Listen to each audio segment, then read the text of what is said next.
Hey guys, Philip with Royal Range USA here in Nashville, Tennessee.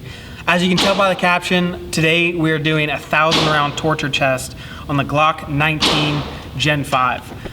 Some details, you're going to see some different stuff with the footage. We actually had a little bit of a technical difficulty with the first round of shooting the footage.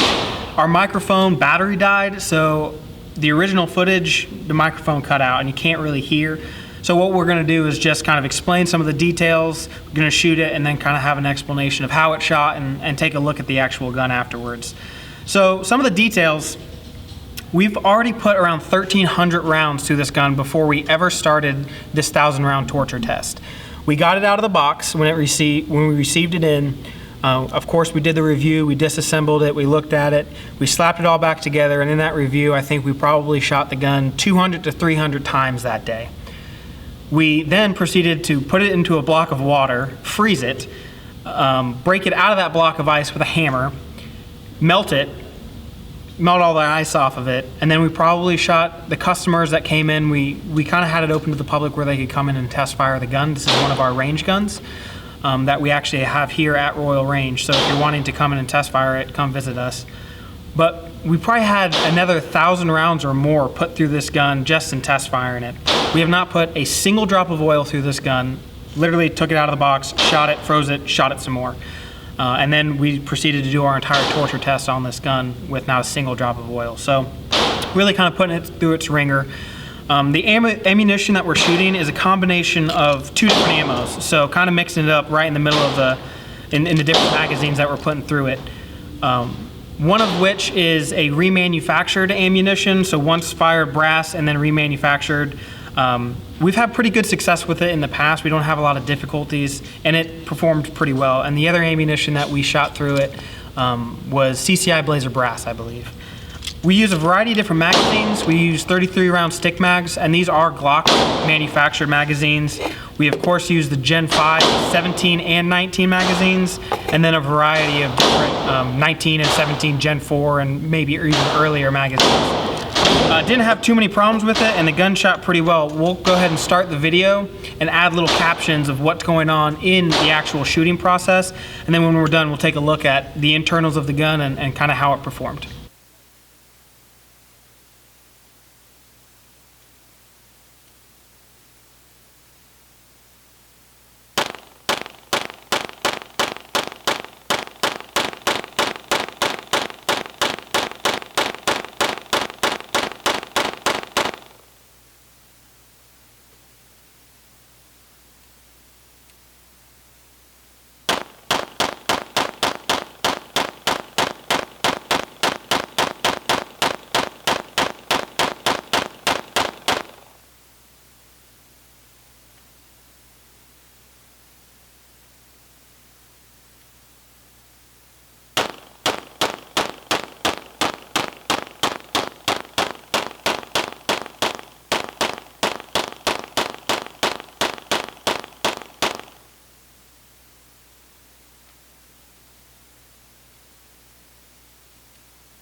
probably getting a little dirty. The trigger, you couldn't see it there, but it kind of stuck to the rear and then reset itself.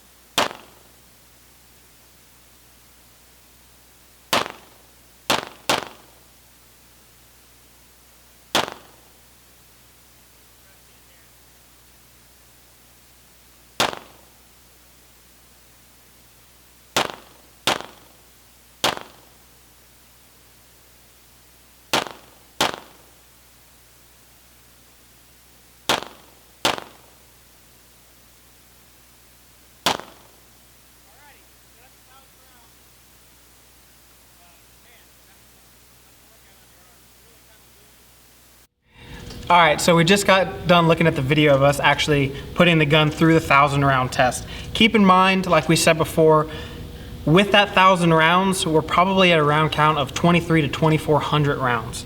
So just to run through it again, we got it, we unboxed it, we took it apart, we shot it probably 300 times, froze into a block of ice, broke it open with a hammer, took it out, melted all the ice and the internals down, put another approximately 1,000 to 1,100 rounds through it, and then we started the torture test. So not a single drop of oil was on this gun before we started the 1,000 rounds. So we're putting it through its paces, in my opinion. Glocks run really well. Obviously they have a reputation for it that you don't need to have a lot of oil or anything, but it's still a machine. And making sure you have things well lubricated is important. So looking at some of the malfunctions, and that reminds me, I'll apologize now, we have the range behind us open for customers right now, so you're gonna hear a little bit of that noise in the background. Apologize now.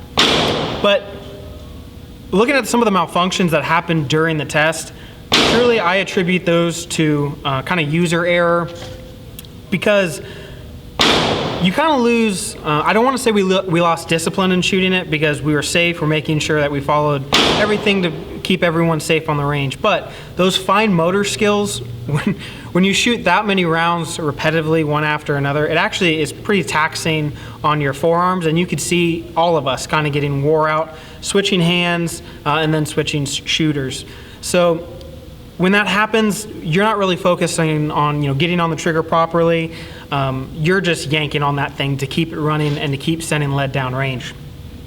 So you're going to see a lot of jerking. You'll probably see a bunch in the video of us jerking the gun. You're going to see us probably riding the slide stop, and I think we had probably a few malfunctions for that purpose alone. I have the tendency personally to ride the slide stop. I kind of just put my thumbs, so the gun's clear. I put my thumbs pretty high on the gun, and I have the tendency to ride that slide stop. So as far as the only problem or any kind of malfunction we had, and you'll see it at the end, it was probably in the last 150 to 200 rounds that we kind of had a problem with the trigger. And what was happening is we'd shoot, we'd release the trigger to reset, and it would be pinned to the rear. So the trigger wasn't resetting. And to be 100% honest, I'm not sure of exactly what attributed to that problem, but my assumption would be no oil, it being pretty dirty from us running the rounds through it and us getting it really, really hot with already 800 to almost 900 rounds rapid fire through it. And it was getting pretty warm. One of the things you may catch in the video is the takedown bar, my finger on my left hand kind of rested against it a few times, and it was pretty hot. But let's take it apart, disassemble it, and take a look at, let's see if I can get this thing. Nope.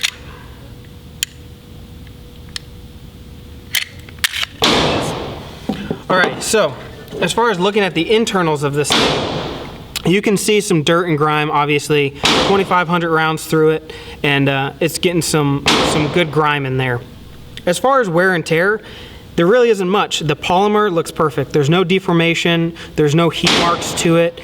It held up just fine. The normal wear and tear on the locking block, on some of your parts, your safety plunger there, that's all normal stuff, and that's just the part of breaking the gun into. And also keep in mind that, of course, everyone's going to say Glocks don't have break-in periods, but any machine, these metal-to-metal contact points are going to break in a little bit and going to just get wore in the proper amount. So take a look at, we'll take the barrel out of it. The barrel performed great. Of course, we weren't focusing on accuracy at all. We were really just sending shots down range. I think most of our shots kind of hit the paper. We were probably 7 yards away from it. Of course, this barrel can shoot obviously much more accurately than that. As far as just the general wear and tear and even the trigger process, let me put the gun back together and show you that problem that we were having with the trigger of not resetting. We let the gun cool down, we put it back together, and we haven't had a single issue with it since. So gun back together, pull the trigger, reset, let go, doesn't have a problem. Same thing, let go, doesn't have a problem. So whatever was causing that is completely gone. We haven't even cleaned the gun again or yet. So once we do that, I think it's going to be even more consistent. So all in all, I honestly think it performed pretty well. The only other thing that I want to mention is a lot of people are complaining about this cutout in the front of the gun where the magazine was, or magazine is rather. It was actually kind of a concern of mine. My pinky, when I gripped the 19, fits right over that, and I was kind of curious and wondering if it was going to be an irritation through that shooting that many rounds. It really wasn't. I didn't even notice it. So just kind of a little side note. But all in all, my opinion, I think it performed pretty well. We're going to clean it up, get it ready. If you want to come shoot this gun, you're more than welcome to. This is our rental. So here in Nashville, Tennessee, Royal Range, USA. If you're around town, come check us out. Thanks. Have a great day.